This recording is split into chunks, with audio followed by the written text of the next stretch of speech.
Opozita shqiptare e quan fitore rinumërimin në rang kombëtar të rreth 45% të votave.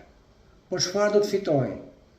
Përpara se sa të numëroheshin ato, do të ishte mirë ta tregonte pse ja falin me dëshirë bashkitë dhe parlamentin pikërisht këtë njeriu që akuzon për gjitha të zezat, jo vetëm ajo, por dhe të gjithë raportet ndërkombëtare. Dhe për më tepër, 1 milion shqiptarë të larguar, sepse aty më nuk ka jetë për të jetuar dhe lumturuar apo dhe trashëguar. Mjafton raporti i fundit i Eurostatit për plakjen e popullsisë, që do të jetë një apel për mbar shoqërinë. Këtu do të jemi, do të shikojmë përfundimet pas 2 javësh dhe do të kuptojmë se opozita bën një lojë të ndyrë në favor të partisë M. Le të presim.